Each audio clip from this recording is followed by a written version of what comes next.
오늘 아침 일라디오.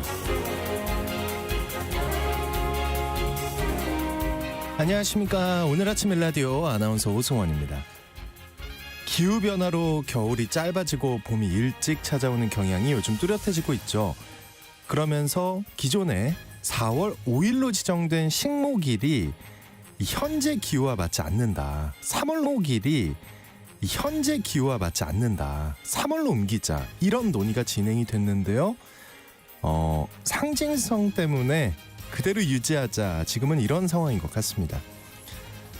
그런데요, 실제 나무 심는 시기는 점점 빨라지고 있습니다.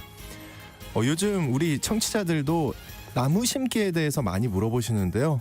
남부 지역은 바로 지금 2월이 나무 심기의 최적인 시기라고 합니다. 그러면서 전남 신안군이 전국에서 처음으로 식목 행사를 개최했는데요. 이 식목일 행사를 4월에 하면요, 나무 고사율이 무려 약 20%에 달하는데 2월에 심으면 수목이 활착률이 20에서 30% 높다고 합니다. 당연히 2월에 심어야겠네요. 봄철 강수량이 줄고 건조한 날씨까지 더해서 묘목의 생착률이 더 떨어지기 쉽다는데요. 이런 특성과 지역별 기후 조건에 맞춰서 조금 유연하게 나무 심기를 하면 좋을 것 같습니다. 그나저나 식목일이 광복이 되던 1945년에 제정이 돼서 광복 80주년인 올해 식목일도 80주년이 된다고 하네요. 긴 시간 동안 국민들이 함께 나무를 심으면서 우리 국토를 푸르게 만들어 왔는데요. 특별한 올해 조금 서둘러서 나무 심기 하시는 것 고려하시면 좋을 것 같습니다. 2월 27일 목요일 오늘 아침 일라디오 출발합니다.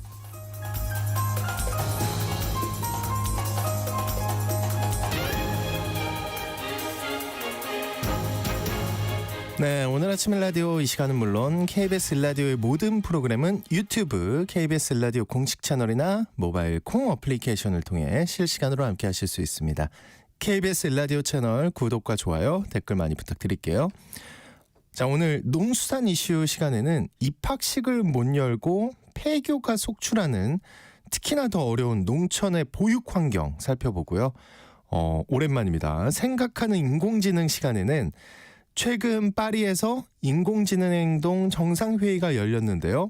AI 패권을 둘러싼 주요국들의 복잡한 속내 그리고 안전에 대한 우려에 대해 살펴보겠습니다. 방송에 참여하실 분들은요, 단문 50원, 장문 100원이 드는 유료 문자 샵 9730으로 보내주시기 바랍니다. 유익한 정보와 살아있는 이야기가 있습니다. KBS 오늘 아침 일라디오.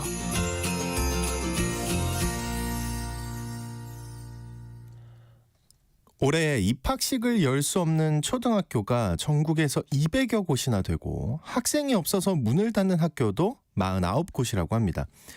유치원이나 어린이집 수도 급감하고 있는데요. 특히 생활 인프라가 부족한 농촌에서 아이를 키우는 일은 더 어려울 것 같죠. 오늘 농수산 이슈에서 새학기가 시작되는 지금 농촌의 보육 환경에 대해 점검해 보겠습니다. 한국농정신문의 원재정 기자님 연결되어 있습니다. 안녕하십니까? 네, 안녕하세요. 한국농정신문 원재정입니다. 네, 농촌에서 아이를 키우는 건 도시와 또 다른 면이 있을 텐데요. 보육시설이 굉장히 부족할 것 같은데 어떤가요? 네, 도시에선 전혀 짐작할 수 없는 어려움이 많은데요. 구체적인 사례를 통해서 농촌에서 아이를 키우는 것이 어떤 것인지 실체를 좀 말씀드리겠습니다. 한국농정이 최근 강원, 경북, 충북 등의 농촌 지역에서 아이를 키우는 농민분들을 취재했는데요. 도시에선 일과 삶의 균형이 중요하고 또 너무 바빠서 아이들 보육에 시간을 쏟기 어려운 문제가 고민이라면 농촌에선 보육시설이 얼마나 유지될 것인지 걱정해야 하는 처지였습니다. 네, 그러니까 유치원이나 어린이집이 문을 닫는 문제가 심각하다는 거죠? 네, 우리 아이가 다니는 어린이집, 유치원, 심지어 학교조차 다음 해도 아니고 다음 학기에도 계속 다닐 수 있을까 장담할 수 없다는 하소연을 굉장히 많이 들었습니다. 네, 아이들이 환경 변화에 민감할 것 같은데요. 근데 6개월 앞을 내다보기가 어렵다는 얘기잖아요. 네, 맞습니다.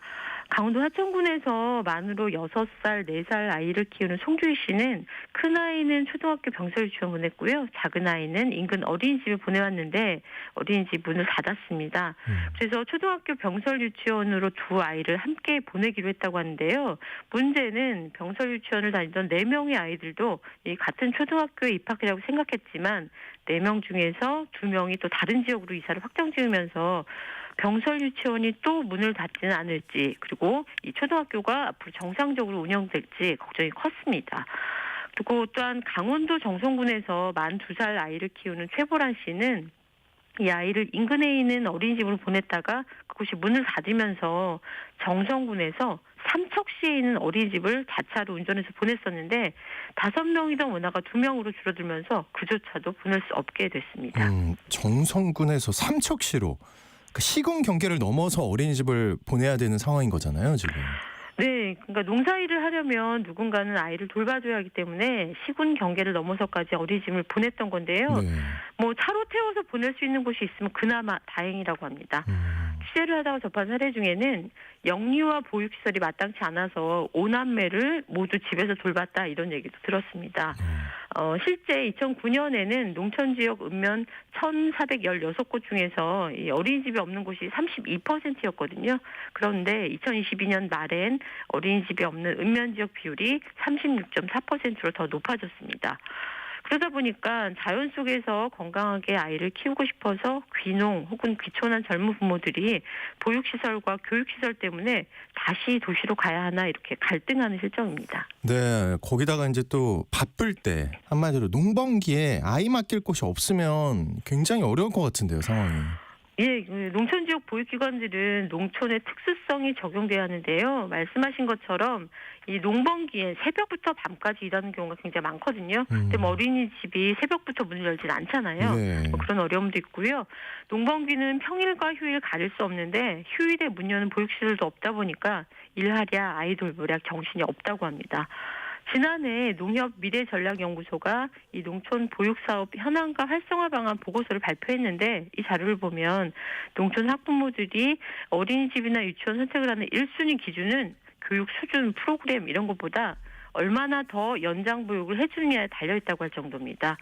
진짜 바쁜 농번기에는 오전 9시면 이제 아이들 도시에서는 등원하는 시간인데요. 네네. 오전 9시가 가장 일을 집중해야 할 때라서 등원과 하원 시간을 맞추지 못하기 때문에 트럭에 아이를 태우고 논으로 나가기까지 한다고 합니다. 안전하게 오래 좀 아이를 돌봐줄 수 있는 곳이 간절할 것 같습니다. 네, 이뿐만 아니라 도시에선 뭐 유치원이나 어린이집 차가 아이들을 태우고 가지만 농촌에서는 직접 차를 운전해서 아이들 데려다 줘야 하기 때문에 부부가 각자 차를 갖고 있어야 한다거나 또 장거리를 매일 다니다 보니까 기름값, 유지비 이런 부담도 훨씬 더 큰 상황입니다. 이 보육시설 외에 도시와 다른 환경으로 곤란한 문제 또 어떤 게 있을까요? 아이들을 키우는 집에서 필수품 중에 하나가 분유와 기저귀잖아요. 네. 이 농촌 지역 면 소재지에는 마트가 흔하지 않고요. 또 지역에 따라 편차가 있긴 하지만 면 소재지보다 조금 더 큰 읍내 대형 마트조차 분유나 기저귀를 아기들 개월수에 맞게 이 종류별로 구입하기 어려운 문제도 있다고 합니다. 마트에 없으면 온라인 주문하면 되지 않냐 뭐 이런 얘기도 하실 수 있는데 밤에 인터넷으로 주문해서 새벽에 문 앞에 배달돼 있는 그런 서비스를 농촌 지역에서는 기대하기 어렵잖아요. 이 온라인 주문이 아예 불가한 지역들도 많습니다. 그 현장에서 혹시 고민하는 대안이 있다면 어떤 게 있을까요? 예, 그 전국 여성 농민의 총연합회가 농촌 보육과 교육 문제 개선에 힘을 쏟고 있는데요. 적어도 국공립 어린이집, 초등학교, 중학교 이렇게 3개의 보육시설과 교육시설은 면마다 한 개씩은 꼭 있어야 한다 이렇게 강조하고 있습니다. 문제는 예산이고 인력인데 뭐 정부의 예산 지원을 확대하는 거 굉장히 중요하겠고요. 또 전국 각지에 지역 농협이 굉장히 많잖아요. 이 지역 농협의 보육 사업 확대 등을 좀 짚어볼 수 있습니다. 온 마을이 아이를 키우는 환경이 조성돼야 할 테고요. 또 하나 영유아 보육법에 따른 보육 실태 조사를 하고는 있는데 이게 전국 표본단 조사거든요. 네. 그래서 농촌 지역만을 대상으로 한 별도의 보육 실태 조사를 진행하는 것도 꼭 필요하다고 생각합니다. 네, 농촌의 보육 환경을 점검해 봤는데요. 이 아이를 키울 수 있는 환경이 돼야 농촌에도 젊은 인구들이 유입이 될 텐데요. 그러자니 다른 고민들이 많고 힘들지만 어떻게든 방법을 좀 잘 찾아봐야 하지 않을까 하는 생각이 듭니다. 농수산 이슈 지금까지 원재정 기자와 함께했습니다. 오늘 고맙습니다. 네, 고맙습니다.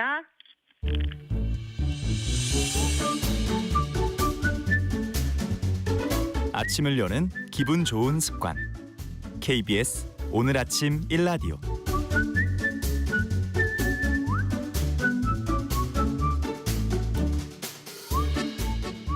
얼마 전 파리에서 인공지능 행동 정상회의가 열렸는데요. 이 새로운 AI 행정명령에 서명한 미국 트럼프 대통령과 영국이 이번 선언문에 불참했다고 합니다.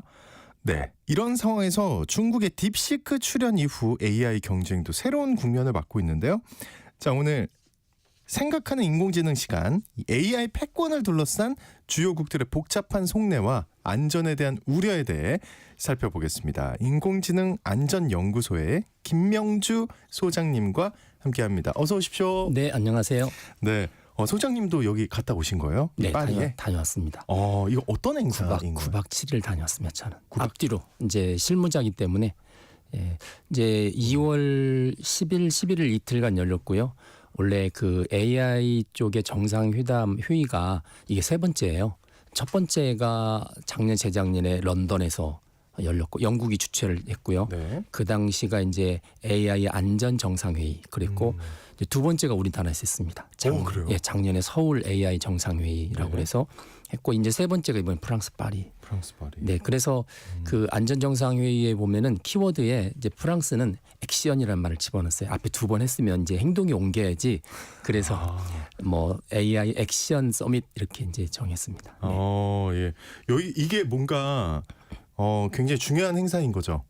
네, 그러니까 처음 시작할 너무 기본적인 질문이긴 한데. 네. 네. 처음 시작할 때 사실은 영국이 영국이란 나라가 좀 약간 포지션이 애매한 게 미국이 AI를 주도하잖아요. 대부분의 AI 그 기업들이 미국이니까.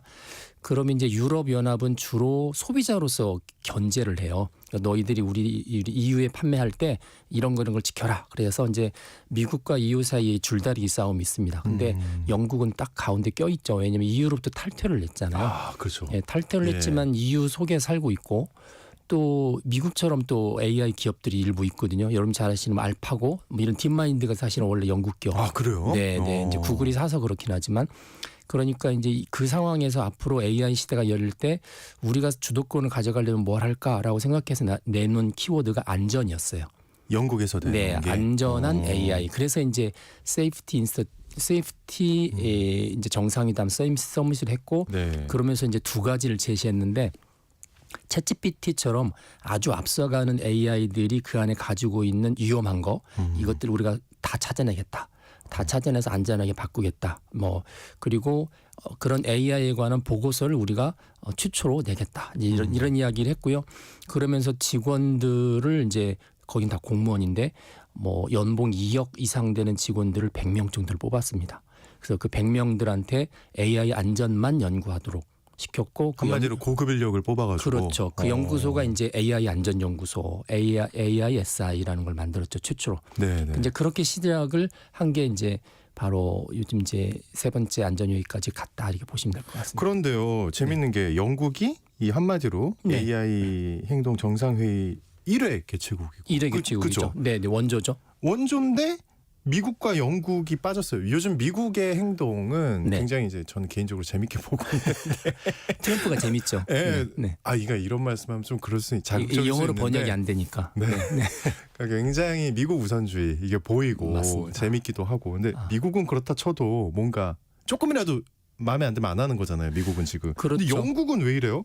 처음 하자고 그래서 했던 나라인데. 우리나라 뉴스에는 이제 정상회의가 끝난 다음에 그런 보도가 나와서 역시 초록은 동색이구나.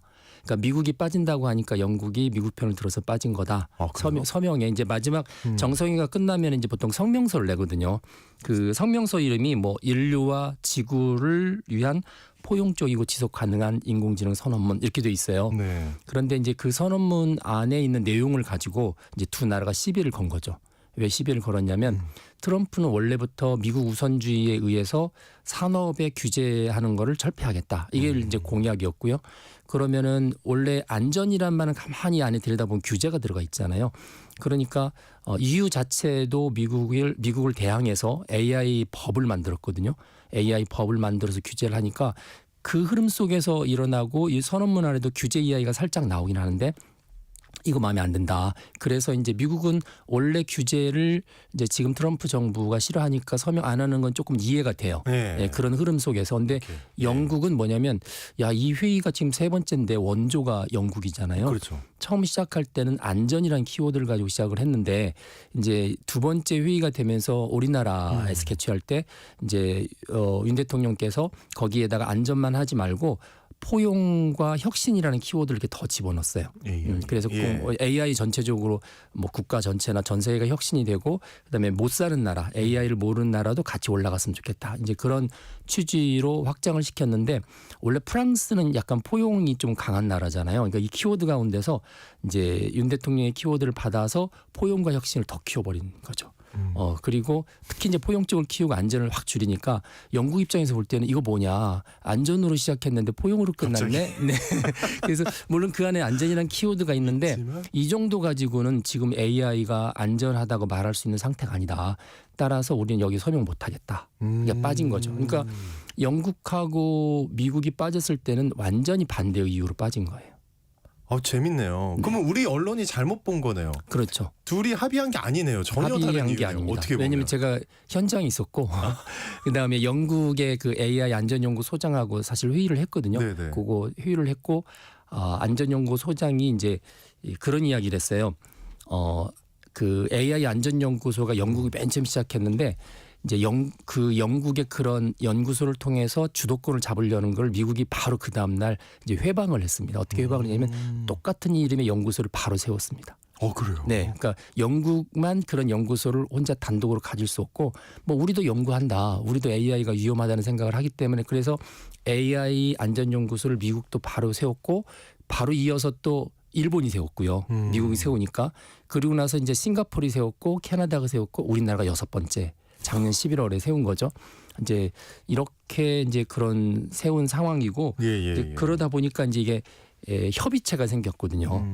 작년 11월에 협의체가 생겼는데 그 협의체에 대해서 영국이 그런 이야기를 했어요. 현재는 그 협의체가 첫 번째 회의가 샌프란시스코에서 열리다 보니까 미국이 의장국이 됐는데 그 의장국을 자기들이 찾아오겠다. 그래서 이제 그 다음번 의장국은 이제 지정학적으로 아마 아시아 쪽 나라가 의장국을 한번 하면 좋겠고, 그다음에 세 번째 할 때는 자기들이 하겠다라는 이야기를 했기 때문에 뭐 안전에 대해서 이미 만들어진 안전연구소에 대한 이제 주도권을 자기가 주겠다. 이제 그런 이야기까지 사실은 했습니다. 이게 그러니까 미국이 탁 그 AI에 대해서 되게 발전적이고 네, 쉬운 말로 잘 나가잖아요. 잘 나가죠. 근데 영국은 저건 안 될 것 같으니까 저 흐름으로는 이기기 어려울 것 같으니까 안전이라는 키워드로 이제 딱 장악하려고 그렇죠. 하는 거네요. 아무리 잘 나가도 네. 이게 위험하다고 하면 누가 쓰겠어요? 그렇죠. 그러니까 우리가 위험한 걸 다 찾아내고 그걸 해결하는 역할을 우리가 하겠다. 야. 그러면 이제 아무리 잘 나가는 미국도 우리 밑으로 들어와라. 자, 이러는 거고, 이유는 소비자 입장에서 우리가 문제가 돼서 안 쓰면 너희들 팔지 못하는데 우리가 소비자의 어떤 그런 주도권을 가지고 법으로 해결하겠다. 이제 서로 이제 주도권 싸움을 하는 거죠. 재밌네요. 네. 그 미국이 이제 어쨌든 트럼프 대통령이 되고 나서 막 행정명령 사인하는 거 이제 막 나오잖아요. 영상에도 네, 막 네. 수십 개를 하던데 한 네, 번에. 네. 그러니까 어쨌든 규제 완화한 거잖아요. 아까 그렇죠. 잠깐 교수님이 얘기해 주셨지만, 그렇죠. 예, 이 핵심은 뭐예요? 미국 AI 행정명령의 핵심은? 그 사실은 앞에 바이든 대통령이 AI에 관한 행정명령을 발효한 게 있어요. 근데 바이든 대통령. 정부가 바뀌었잖아요. 네. 정권이. 그러니까 이제 바이든 대통령은 그래도 영국만큼 안전을 되게 많이 생각을 했고요.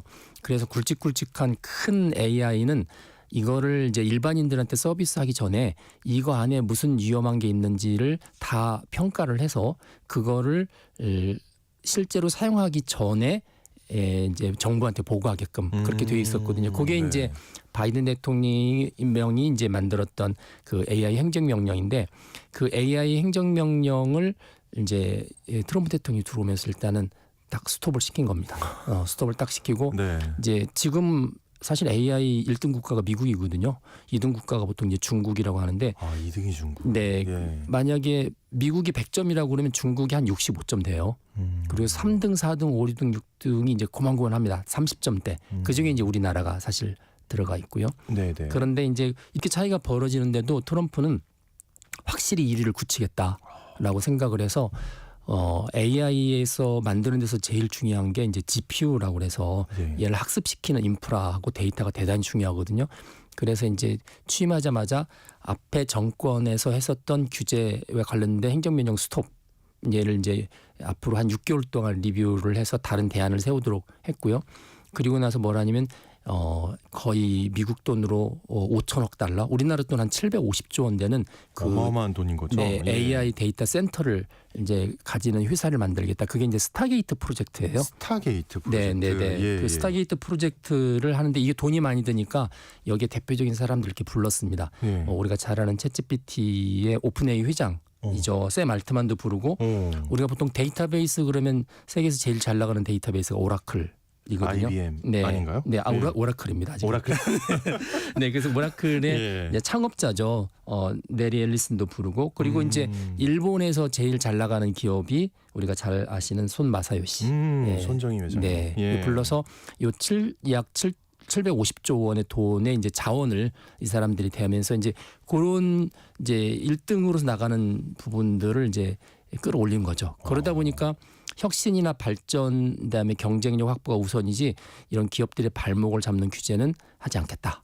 이제 이게 새로운 이제 트럼프 행정부의 이제 행정명령으로 지금 자리를 잡고 있는 거죠. 네. 압도적 1등으로 가겠다. 그렇죠. 예. 근데 아까 잠깐 궁금한 게 그 아까 회의 있었잖아요. 네. 인공지능 행동 정상회의. 네. 여기에 중국은 있었나요? 없습니다. 사실 중국이 그런데 잘 안 나와요. 이게 2위인데. 예, 중국 이 원래 안전회의부터 시작해서 규제 이야기할 때 저희가 저기 두 번째가 서울 정상회담을 했다고 그랬잖아요. 예, 예. 제가 이제 그쪽 실무진에 속해 있었는데 어떻게든 중국을 테이블로 데리고 오자라는 이야기했지만 중국은 그냥 혼자 갑니다. 네, 혼자 가고 중국도 자체 법이 있어요. AI 관한 법이. 근데 그 법이 어떤 법이냐면 글로벌 법이 아니고 이런 일이 있었거든요. 그 위안챗이라는 챗GPT 같은 중국의 챗봇이 있는데 그게 한 2년 전에 발표가 됐어요. 이제 개발 다 끝난 다음에 일반인한테 오픈이 됐는데 이제 질문을 하니까 우크라이나 전쟁은 누가 일으켰나 이렇게 물어보니까 AI가 러시아가 일으켰습니다라고 대답하니까 바로 그 다음 날 폐쇄시켰습니다. 중국이. 그게 이제 작년 재작년 4월 있었던 사건인데 그러면서 야 이거 안 되겠다. AI가 일반적인 지식을 학습한 다음에 중국 사람들한테 인민들한테 14억한테 서비스할 때 그걸 그대로 하면은 사회주의 체제에 굉장히 위협이 되겠다는 생각이 들어서 이제 급하게 법을 만들었고 그리고 나서 소위 말해서 이제 생성형 AI 관한 규제 그래서 이제 법을 사실 최초로 만든 게 중국인데 그래서 이제 이른바 사회주의 체제에 반하는지 안 하는지 체크를 합니다. 이제 그걸 당성 검사라고 하는데 당성 검사. 네, 그러니까 이제 그래서 지금 중국산 챗봇 최근에 뭐 딥시크 이야기도 나왔잖아요. 얘들은 당성 검사를 다 받은 AI입니다. 다 네. 받고 그래요? 근데 네. 초반에는 막 이렇게 딥시크가 여러 가지 실수하는 거를 우리가 다 목격을 했거든요. 당성 검사를 좀 약하게 받은 것 같기도 한데. 네, 이제 네. 기본적인 질문들에 관해서는 통과를 해야만 오픈이 되니까 당성 검사를 좀 받았고 그러다 보니까 이제 외부에서 볼 때는 이건 글로벌 스탠다드가 아니다. 그리고 중국을 위한 법이고 그렇죠. 그래서 네. AI 법 최초의 AI 법을 만든 데는 사실은 중국인데 전 세계적으로는 중국이라고 말하지 않죠. 왜냐하면 그건 중국 내에서 쓰는 법이지. 그런데 이제 EU가 두 번째 AI 법을 만들었고 네네. 우리나라가 작년 12월에 이제 EU가 첫 번째 법이 되는 거죠. 우리나라가 이제 두 번째 법을 만든 상태가 됩니다. 그렇군요. 어쨌든 지금 이제 딥시크가 나왔을 때 그 미국이 한 방 먹은 거잖아요. 네. 뭐 아까 스타게이트 프로젝트도 말씀해 주셨는데 맞습니다. 어마어마한 돈 막 들어가고 그러는데. 그렇죠. 네. 이게 뭐냐면 네. 스타게이트는 이거거든요. 돈이 있는 나라 한번 따라와봐. 뭐 이런 거잖아요. 이렇게 네. 많은 돈을 퍼부을 수 있어. 우리는 할 수 있어. 그리고 이제 AI를 보통 개발을 하려면 이제 이전의 IT하고 좀 다르게 이 GPU 같은 계산할 수 있는 그 기반의 클라우드가 있어야 돼요. 이게 돈이 엄청 들거든요. 네. 그래서 이제 조그만 기업들한테 너희들 열심히 해서 AI 기업으로 성공을 해라고 해봤자 거기에 이렇게 비싼 클라우드 GPU 클라우드가 없으면 전혀 못합니다. 그러니까 이제 결국은 자본 싸움이 되는 거잖아요. 그래서 1등인 미국이 거의 750조의 GPU 단지를 만든다고 그럴 때 2등, 3등, 4등 이 나라들은 야 이제는 쫓아가기 힘드네라는 생각을 사실 주는 거죠. 네. 주는 건데 이 딥시크는 어떤 거냐면 그런 그 첨단의 GPU를 쓰지 않았어요. 그렇다면서요. 네, 첨단의 GPU를 쓰지 않고 들어간 비용이 이 일반 이제 이런 챗GPT의 비용이 보통 10분의 1, 20분의 1밖에 안 되고 기업이 보통 이제 거기다 이렇게 문을 열어서 쓰는데 그것도 네네. 비용을 차지하는데 일반 다른 데 비해서 한 20분의 1 가격밖에 안 되니까 야 이거는 스타게이트 프로젝트가 이거 흔들리는 거잖아요. 그렇죠. 네. 완전히. 그렇죠. 그래서 네. 트럼프 대통령을 혹시 물먹이려고 하는 음모론 아니냐 그런 이야기도 나온 게 네. 사실 이게 가격이 좀 거품이 있습니다. 왜 거품이 있냐면 어떤 거품 말씀하시는 이게 네. 딥시크가 버전이 여러 개 있는데 칭찬을 받는 버전이 R1이라는 이제 보통 사람처럼 추론하는 인공지능이거든요. 예. 그게 이제 발표된 날이 트럼프 취임하는 날 공식 발표가 됐는데 이 R1의 비용을 가지고 R1 이야기를 해야 되잖아요. 근데 R1의 이전 버전이 V3라는 거예요. 버전 3. 그게 한 달 전에 있었거든요. 그 한 달 전에 개발했던 거에 이제 비용을 R1에다가 대서 이야기를 했고 당연히 그 사이에 이제 비용이 있고 어마어마하게 추가됐겠죠. 그다음에 예. V3도 딱 한 번 훈련시킬 때 드는 비용이에요. 그러니까 얘를 여러 번 훈련시켜야 되거든요. 딱 한 번 시킬 때 드는 비용이 이제 말씀하신 것처럼 한 10분의 1 들었다. 그래서 이제 나중에 사람들이 뒤에 파헤쳐 보니까 야 GPU도 보니까 최신 GPU 많이 갖고 있네. 아 그래요? 네 그리고 아니라는 말이 있었잖아요. 네 많이 갖고 있네. 그리고 또 계산 비용도 보니까 그 사이에 버전업 시키는데 이제 물론 강화학습이라는 걸 써서 비용이 그렇게 많이 들지는 않지만 여전히 비용이 추가가 되잖아요. 그런 거 따지면 그래도 뭐 10분의 1은 아니겠네. 이제 이런 이야기가 나오는데 그러면 그걸 왜 갑자기 그렇게 금방 들통날 일을 가지고 뉴스를 만들었을까? 이제 제가 그 파리에 갔을 때 네. 다른 이제 소장님들이랑 이야기해 보니까 그래서 이전 정부의 AI 안전에 대한 걱정을 했던 사람들 이번에 이제 다 파이어가 되거든요. 정권이 바뀌니까 이제 이 사람들이 목소리를 낼 때 특히 중국이라는 나라가 민감하잖아요. 그러니까 이제 트럼프가 아주 민감하게 반응할 수 있는 중국 기업의 그다음에 미국의 그 기업의 성능을 필적하는 프로덕트. 그리고 그다음에 그 가격이 어느 정도 인증이 된 거 이제 그걸 엮어서 사실은 터트린 것이다 이렇게 보는 시각들이 상당히 많았습니다. 네. 그리고 궁금한 게요. 그 딥시크에 대해서 네.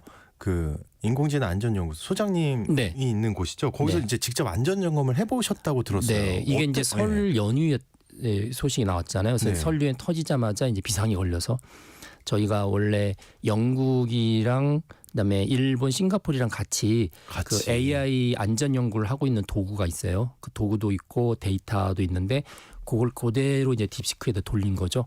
그래서 한 며칠 동안 돌려서 처음에는 이제 약관 중심으로 해서 발표를 했고요. 안전성 검사를 했고 나중에 이제 도구를 돌려서 그 안에 이제 검사를 했는데 이제 말씀하신 것처럼 당성 검사. 네. 그러니까 얘가 중국에 치우치게 반응하는 부분들은 확실하게 좀 드러났던 부분들이 있고요. 그다음에 뭐 여러 가지 또 안전 검사를 볼 때 일반적인 글로벌 스탠더드보다는 좀 많이 떨어지는 부분들이 있어서 이제 그 네. 리포트를 저희 이제 위에 그 관할 부처가 과기정통부거든요. 과기정통부한테 이제 보고를 했던 일이 있습니다. 그래서 그런 건가요? 되게 많은 기업이나 정부 기관에서 딥시크 쓰지 말라고. 그리고 네. 또 들리는 말에 의하면은 개인정보 침해 위험이 좀 높다. 네, 이거는 정말 그래요? 네, 실제 이제 약관을 봐도 그렇고요. 예. 개인정보보호위원회는 최근에 이제 딥시크 사용자들의 정보가 보통 우리가 틱톡이라고 많이 알고 있잖아요. 네. 틱톡의 모기업이 바이트댄스인데 바이트댄스로 딥시크의 사용자 정보가 흘러들어간 거를 찾아낸 거예요. 그러니까 우리 같으면 이런 거죠. 삼성에 가입해서 쓰고 있는데 갑자기 LG에 삼성에만 넣었던 개인정보가 LG에서 나오는 현상인데 그거는 이제 우리 사회에서는 볼 수가 없잖아요. 이제 그거는 과거부터 항상 중국이라는 나라의 특징 때문에 의심했던 부분인데 중국은 중국 소유의 기업에 대해서 사실은 약간 이렇게 모든 걸 컨트롤할 수 있는 권한들이 있고요. 특히 이제 일종의 이제 데이터 보안법 그래서 이게 중국 정부한테 위험이 된다고 그러면 어느 회사든지 개인 정보부터 시작해서 모든 정보를 가져갈 수가 있습니다. 네. 이제 가져가면 어떤 일이 벌어지냐면 딥시크에서 A라는 사람이 쓰던 정보와 또 이 사람이 틱톡에서 쓰는 정보가 다를 수 있죠. 왜냐하면 그럼 이제 그것들이 중국 정부에 의해서 하나로 합해지는 거예요. 그러면 이제 중국 기업들이 여러 개 있으면 여기저기에서 똑같이 이제 우리 오 아나운서님이 다 계정이 있다고 그러면 이걸 네. 한 곳에 모으면 최근에 뭐 5년, 10년 동안에 혹시 가입했다면 이제 5년, 10년 동안에 모든 것들이 그 안에 세상에. 프로파일이 생기는 거죠. 네. 네, 그걸 이제 사람 손으로 하지 않고 자동으로 합니다. 그걸 오토 프로파일이라고 하거든요. 그렇게 되면 어떤 일이 벌어지냐면 나는 여러 군데 다니면서 그 사이트에 맞게끔 다 행동을 했겠죠. 그렇겠죠. 그것들이 쫙 모여서 내가 좋아하는 취향, 그다음에 정치 성향, 그다음에 선호도, 인간관계, 이야. 자주 가는 장소 이런 것들이 그 안에 다 분석이 됩니다. 예를 들면 뭐 이런 거잖아요. 내가 네이버에서는 예를 들어 네, 되게 천사처럼 막 이렇게 댓글을 달았어요. 예를 들면 네, 다음에 가서는 악마처럼 댓글을 달았어요. 네. 이 사람은 네. 다중인격자다 이렇게. 근데 이게 네. 한마디로 네이버에 있는 사람들이나 친구들한테 속일 수 있잖아요. 그렇죠. 난 천사처럼 했으니까 네. 뭐 댓글도 이렇게 따뜻하게 달고. 네, 네. 근데 이게 예를 들면 합쳐진다는 거잖아요. 그렇죠. 합해지고 사람들은 와. 그때그때마다 단적으로 행동하고 뭐 사진도 올리고 뭐 이렇게 글을 올리는데 이게 이제 쭉 여러 개를 놓고 보면 통계 분석이 되잖아요. 소위 말해서 성향 분석이 되니까. 그러니까 나라는 사람이 하나 그려질 것 같은데요. 그렇게 그렇죠. 합치다 보면 완벽하게. 그래서 중국은 사실 14억 인구에 관한 프로파일이 있습니다. 네, 14억 인구가 있는데 거기에 5천만 명의 우리나라 사람이 들어가는 게 부담이 될까요? 안 될까요? 별로 안 되죠. 그다음에 2억 7천의 미국 사람이 들어가는 건 부담이 전혀 안 되죠. 이게 무슨 이야기냐면 네. 전 세계를 대상으로 프로파일 한다는 거는 공공연한 비밀이고요. 와. 그렇게 프로파일을 하기 위해서 뭘 쓰냐면 중국 기업들의 글로벌 서비스를 이제 앞단에 내세우는 거고 그 서버들이 특히 중국 내에 있으면 훨씬 그거 하기가 쉽겠죠. 그래서 이제 이번에 딥시크 같은 경우도 약관에 보면 서버는 중국에 있다. 만약에 소송이 벌어지면 중국 법원에서 해라. 뭐 이런 그래요? 네, 약관에? 그렇게 네, 약관에 돼 있습니다. 그래서 처음부터 야 이쪽 참 심각하다라는 생각을 했고 네. 이게 평상시에는 어떤 일이 벌어지냐면 마케팅하는데 정보가 쓰이거든요. 그러니까 이제 딥시크 정보를 얻어서 예를 들어서 테무에게 정보를 주는 거예요. 알리바바한테 주면은 거기에서 여기에서 얻은 추가적인 정보를 가지고 마케팅하는 데 쓸 수가 있는 거죠. 그 사람의 선호도 같은 걸 조사할 수 있으니까. 그리고 이제 정치적으로 보면은 중국의 체제에 대해서 저처럼 이상한 이야기를 하고 드는 사람들 이제 블랙리스트에 이렇게 올라가는 거죠. 그래서 만약에 중국 안에 다닐 경우에 아마 저는 유럽지 않게 같이 다닐 가능성이 굉장히 커집니다. 네. 그러니까 네. 갑자기 걱정이. 소장님 조심하시죠. 네. 근데 딥시크를 궁금해서 써보신 분들 꽤 많을 거란 말이에요. 네네. 예. 한번 아니면은 한번 써볼까 하는 분들도 있을 것 같고. 네. 이런 경우는 어떻게 하면 돼요? 그러면? 보통은 제가 오토 프로파일링 할 때 제일 많이 쓰는 게 이메일 계정을 통해서 그 사람을 확인해요. 그러니까 네이버에 가입하고 그다음에 뭐 어떤 뭐 쇼핑센터에 가입할 때 같은 이메일을 쓰잖아요. 그렇기 때문에 이제 그런 약간 아직은 안정성이 확보되지 않은데 꼭 쓰고 싶다, 먼저 쓰고 싶다 그러면 이메일 계정을 새로 만들으라고 그래요. 그래서 기존의 자기 이메일 계정하고 연결되지 않게끔. 아예 새롭게. 예. 그래서 이제 프로파일이 따로 존재하게 하는 거죠. 이제 그렇게 해서 하면은 그나마 좀 안전하게 쓸 수 있다라는 생각들을 많이 그렇게 많이 추천을 하고 그리고 구태여 뭐 지금은 이제 공짜고 싸고 그래서 하긴 하지만 구태여 그렇게 리스크를 걸 만한 가치가 없으면 좀 검증된 데를 좀 쓰라고 이야기를 많이 합니다. 네. 근데 이게 말씀을 쭉 듣다 보니까 그러니까 미국은 1등의 자리를 완벽하게 굳히기. 압도적으로 네. 굳히고 싶은 거잖아요. 네, 그렇죠? 네. 근데 이번에 이제 그 선언문에 국제 공조하자는 거기에는 사인 안 했잖아요. 네, 미국이. 네, 네. 근데 듣다 보니까 2위를 완벽하게 제끼려면 네. 차라리 조금 떨어지더라도 네. 이렇게 좀 모자란 친구들 같이 데리고 가는 게 낫지 않을까 하는 생각이 드는데 네. 이거 좀 잘못된 그 전략일까요? 트럼프 대통령의 성향이 좀 있는 것 같아요. 어. 예. 그 잘 예측 못 하겠습니다. 저는 그분 결정하는 거를. 누가 예측을 하겠습니까? 네. 이제 그래서 그 아시겠지만 이제 AI 안전성에 대한 이야기할 때 트럼프 대통령이 뭐 이거 규제 없애야 된다고 그럴 때 규제를 그러면 없애야 된다고 대통령이 결정을 하면 AI 안에 들어가 있는 잠재적인 위험들이 사라지느냐 아니라는 이야기죠. 그래서 이제 지금 트럼프 대통령이 두 번째 대통령 하시잖아요. 뭐 2.0이라고 표현하는데 그 지금 트럼프 행정부의 기반이 되는 아이디어 북이 있어요. 이제 프로젝트 2030이라는 일종의 이제 아이디어 북인데 그 아이디어 북을 기획하신 분들의 상당수가 AI에 대한 걱정을 합니다. 그리고 그분들이 지금 현재의 중요한 자리에 이미 자리를 차지하고 있는데 이제 대통령이 저렇게 규제 철폐를 하니까 처음 취임하고 나서 몇 개월 이제 허니문 기간이잖아요. 예. 대통령이 원하는 게 다 앞에 나와 있고 근데 조금 시간이 지나면 결국 그 우려를 하고 있는 분들이 목소리를 내기 시작할 거다라는 생각을 이제 보통 하고 있습니다. 그래서 기다려봐야 된다. 네, 조금 기다려 보면 미국도 결국은 이 AI 안에 들어가 있는 잠재적인 위험들을 무시를 못할 거기 때문에 이제 다른 나라하고 역시 보조 맞추는 작업을 할 수밖에 없을 것이다 이렇게 이야기를 하고 있습니다. 그리고 이제 우리가 볼 때 머스크랑 굉장히 친하잖아요. 트럼프가 네. 아직은 뭐 어떻게 될지는 모르는 거지만, 네. 근데 머스크도 사실 되게 걱정을 하는 사람이라고 맞습니다. 예전에 나왔을 네, 때 얘기해 맞습니다. 주셨거든요. 일론 머스크도 대단히 걱정을 많이 해서 사실 일론 머스크가 AI 쪽을 하고 있거든요. 예. 하고 있는데 그 AI를 하고 있는 이유는 이제 자기들 생각에는 적은 가까이 두는 게 제일 좋다라는 생각을 하니까 자기들이 위험하니까. 그렇죠. 예. 두면서 이제 컨트롤하겠다는 취지고 맞아요. 그 기억나요. 네, 그리고 AI 때문에 인류가 멸망할 수 있다는 생각을 일론 머스크도 가지고 있어서 그래서 네. 이제 FLI라는 Future of Life Institute라는 기관을 또 만들어요. 만들어서 그 기관이 최근에 그러니까 작년 12월 달에 뭘 발표했냐면 세계의 한 5대 AI 굵직굵직한 회사들이 얼마나 안전한가를 학점으로 발표한 적이 있어요. A부터 F까지. 그랬는데 메타는 F 학점이었고요. 네. 페이스북 AI는 F 학점. 그나마 제일 학점이 높은 게 이 클로드라는 걸 만드는 회사인데 엔트로픽 거기가 C 학점. 그 다음에 다음이 이제 구글이라든지 오픈 AI 이렇게 나온 적이 있습니다. 네. 야, 이거 또 궁금한 게요. 이제 어쨌든 막 여러 나라의 속내를 오늘 듣고 있는데 드라마 같아요. 네. 근데 우리는 어떤 입장인 거예요? 갑자기 우리나라가 궁금한데. 자, 우리나라도 사실 영국이랑 약간 입장이 비슷해요. 왜냐하면 AI 기업들이 있잖아요. 네. 뭐 네이버나 LG, 그다음에 카카오. 그래서 이 기업들이 이제 글로벌하게 서비스를 해야 되기 때문에 그래서 우리나라도 작년에 이제 AI 기본법을 만들었고 기본법의 상당 부분들이 이제 산업진흥 쪽에 포커스가 돼 있고요.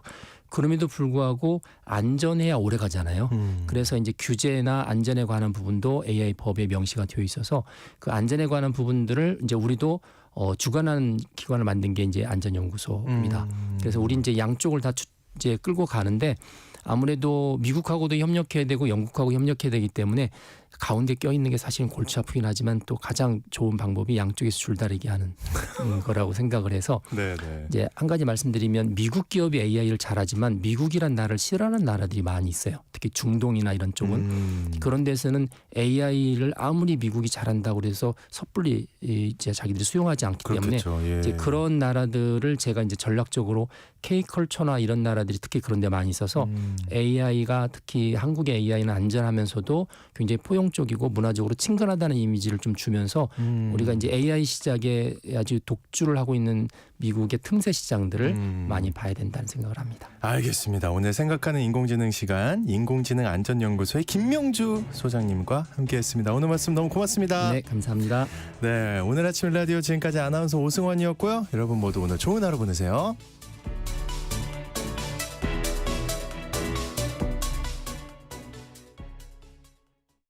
여보, 올해 공익직불금 신청이 2월 1일부터 4월 30일까지 진행된대요. 2월 1일부터 2월 28일까지는 지난해와 변동사항이 없는 농업인을 대상으로 휴대폰으로 신청하도록 문자가 온다고 하네요. 신청하는 문자를 받지 못했거나 신청을 못했으면 어떻게 해요? 3월 4일부터 4월 30일까지는 농지 소재지 읍면동에 방문하여 신청할 수 있으니 그때 신청하면 돼요. 신청할 때 폐경지 등 농지의 형상과 기능 유지가 안 된 농지는 신청하면 안 되니 자세한 건 공익직불제 콜센터 1334나 읍면동에 전화해서 문의해보면 좋겠네요. 그렇죠. 본 캠페인은 농림축산식품부와